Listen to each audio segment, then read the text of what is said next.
పైసలు ఇప్పిస్తానని అనేసి అన్నదమ్ములు ఇద్దరు మాట్లాడారు, ముస్తాఫా హనీఫా. తీసుకుపోయి ఇచ్చినందుకు అమ్మ ఎంతైతే తీసుకుందో 1 year అయినాకనే అమ్మ మొత్తం వడ్డీతో సహా వాళ్ళకి మొత్తం డబ్బులు ఇచ్చేసిందండి.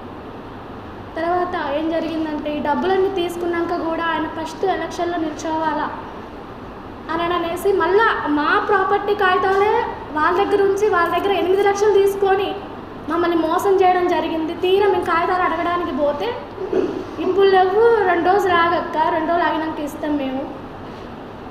నీకు అంతగా నమ్మకం లేకపోతే నేను కోరి పట్టిన, సూర్యాపేటలో కోరి పట్టిన, కోరి అయ్యాక నిమ్మపండు తోట ఉంది, అది మీకు పేరు మీద రాసిస్తాక్క అని దొంగ అబద్ధాలు చెప్పి మమ్మల్ని మోసం చేసిండు.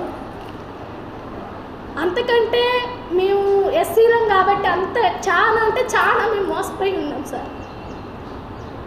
ఇప్పుడు ఆ ప్రాపర్టీలో మేము మా అమ్మగారి ఇల్లు కనుక మేమున్న హక్కుదారుడం కనుక నా ఇల్లు నేను కిరాయికి ఇచ్చుకొని బతుకుతున్నా. నెలకి 3000 2000 వస్తాయి. ఆ కిరాయికి ఉన్న వాళ్ళని కూడా బెదిరించడం చేస్తున్నారు. ఇంట్లో నుంచి వెళ్ళిపోవడానికి బెదిరించి మన స్టేషన్ దగ్గర కూడా తీసుకుపోయారు సార్. అక్కడికి పోయినా కూడా ఇది మాది సార్, మీరైతే ఇందులోకి రావద్దు, ఏదన్నా ఉంటే తర్వాత మాట్లాడండి, ఇదైతే మా ప్రాపర్టీ, మీరు వచ్చే ఇబ్బంది, మీరు మమ్మల్ని ఇబ్బంది పెడితే మాత్రానికి బాగోదు అని అనేసి నేను మాట్లాడటం. మా అన్నయ్య చనిపోయిండు, మా వదిన భార్య, చిన్న అబ్బాయి, మా అల్లుడు, మేమందరం కలిసి వాళ్ళతో మాట్లాడటం జరిగిందండి. మాది 3 అంతస్తుల బిల్డింగు వీళ్ళది అని అనేసి మా ఇల్లు అమ్మడానికి పెట్టారు సార్. 3 4 రిజిస్ట్రేషన్ చేసినట్టుంది. మేము ఎవరికీ రిజిస్ట్రేషన్ చేయలేదు. మేము ఎట్లయితే డబ్బులు తీసుకున్నామో అట్లనే డబ్బులు కట్టేసినాం.